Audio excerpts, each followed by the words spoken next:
August is coming up quick, and you know what that means. A bunch of new games are releasing. Hi folks, it's Falcon, and today on gameranx, 10 new video games in August you should think about trying. Starting off at number 10, it's 12 Minutes. We've been seeing more games recently about time loops. Deathloop is a big one, but that's big 3D, it's an arcane game, and it's coming in September. 12 Minutes is actually a much smaller, much more intimate affair in which a man finds out his wife is pregnant, a police officer comes in, accuses the wife of killing your father, and the police officer ends up killing her and the unborn child. Time then resets, you retain all the knowledge, and from that point, you're supposed to attempt to find the best outcome in order to beat the game. Now, it's only a 12-minute loop, but the game is apparently going to be somewhere between 6 and 8 hours, and plays out like a point-and-click adventure game. It's top-down. It is actually a pretty good-looking game, considering that it's literally just in a single apartment from a single camera angle. And honestly, to me, it seems like a really intriguing concept that could end up playing out very well. I'm interested in it, and I will definitely be playing it when it comes out on Microsoft Windows, Xbox One, and Xbox Series X and S on August 19th. And number 9 is Lone Echo 2, the sequel to the VR adventure game where the goal is to move around a zero-gravity environment by grabbing and pushing and using physics in a VR environment. It's really actually very cool, and basically you have to solve various puzzles, etc., and continues the plot by somehow time traveling the main characters to a space station 400 years in the future where the biomass that they encountered in the first game has evolved into like little bugs. Basically, you have to solve the mystery of an abandoned space station, and I think that it's kind of funny because it mirrors a lot of like these, oh, you go to an abandoned place and find out what happened way back, except for you're probably actually from a long time before the events that you're investigating. Imagine if Isaac Clarke was like a 1990s inventor guy who time traveled forward to the Ishimura and found out that in the past, but in his future, there was some kind of horrible incident on this ship. What's interesting to me is the possibility that that is also, perhaps, part of the plot. My fingers are crossed. Lone Echo 2 is coming to Oculus Rift on August 24th.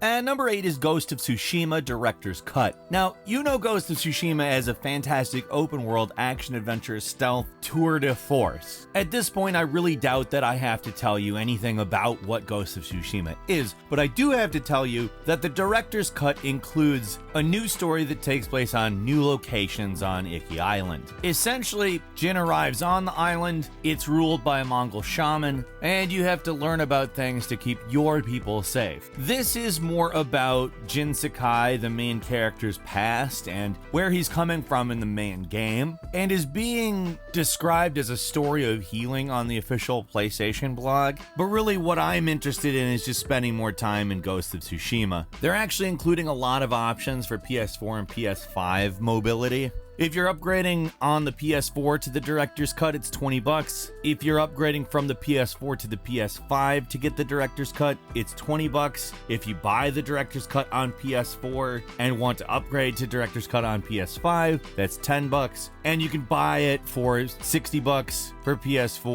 or $70 for PS5. All of that lands on August 20th. At number 7 is Humankind, a 4X historical turn-based strategy game that is probably going to give you Civilization vibes. It's essentially you building a human civilization across 6 major eras. The idea is to expand society, develop cities, conquer, the whole 4X thing. Now, it's published by Sega, but it's developed by Amplitude, and their city building is actually going to be following the model from Endless Legend, if you're familiar with that. Essentially, they regard this as like a big jump over Endless Legend and Endless Space, calling it their magnum opus and saying it wouldn't have been possible had Sega not acquired the studio. It's been delayed a little bit for polishing, and I think that that's not a bad thing. It looks like it has the potential to be a really big, interesting game that might actually take on the Civilization series. I don't know. It would be cool to have more than one game in that genre dominating everything. We'll see, though, when it comes out on August 17th.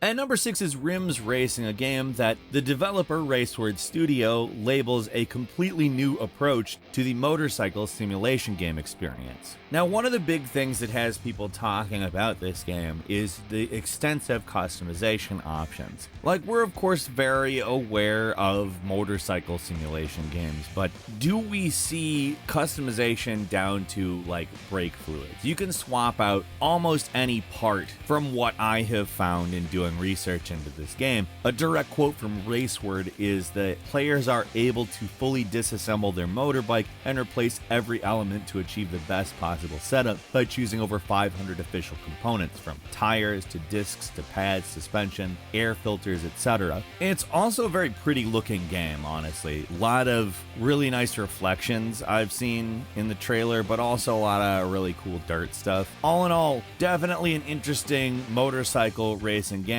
that's coming to PC, the PlayStations, the Xboxes, and it's coming on August 19th.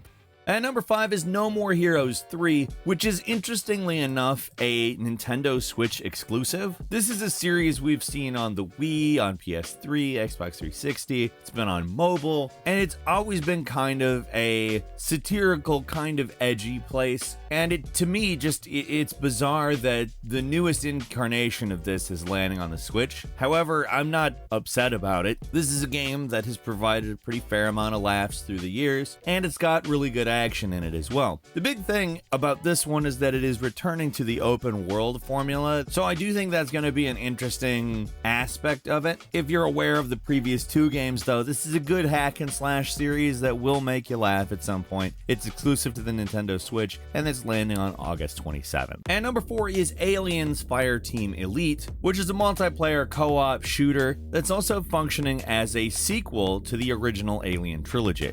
Basically, it's a third-person co-op shooter. I would compare it loosely, and I mean loosely because the gameplay does look a little bit different to me, to Left 4 Dead, like that type of format. However, it looks a little bit more like a serious shooter. Not characterizing it as like Rainbow Six type tactical shooting, it's still probably closer to Left 4 Dead. It is functioning as a direct sequel, like I said. It's set 23 years after the original films, has you as an anonymous space marine answering a distress call from the colonies. For me, this has the potential to be a real hit. It also has the potential to land like a lead balloon. I don't know. I'm interested in it though. I like the Alien series, and the lore is always interesting to me. I don't know exactly how deep we're going to see them go into that. It is primarily an action shooter from the looks, but we'll see. It's coming to the PlayStations, the Xboxes, and PC on August 24th.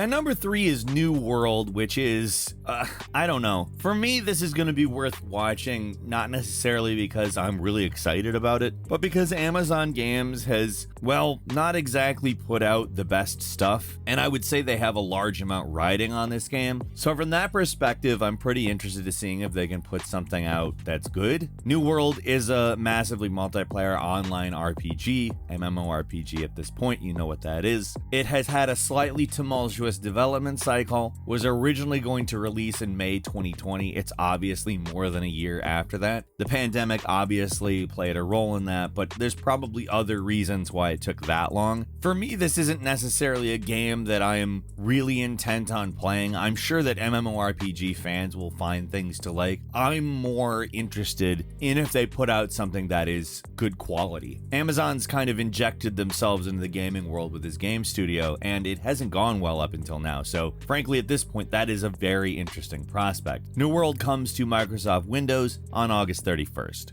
And number 2 is Psychonauts 2, which, let's just go ahead and say, it's been a long time since the original Psychonauts. There was a VR adventure game based on Psychonauts that progressed the story and kind of functions as a lead up to this one, but this is a straight up Psychonauts game. It's a platformer. It's the first by Double Fine since Microsoft acquired them, which apparently gave them a lot of money to work with. A particularly interesting aspect of this is that they're publishing for the PlayStation 4 but not 5, while publishing to the new Xbox Series X. I mean, Psychonauts is a fantastic puzzle platform. There's just a lot that I'm looking forward to jumping into again, because these are games that are put together intricately and with a lot of care. And the reason why it takes so long is because these guys have a very specific vision for these games. That's something that can be irritating, but at the same time, like, the end result is usually pretty good. Psychonauts 2 is landing on Microsoft Windows, the Xboxes, and PlayStation 4 August 25th.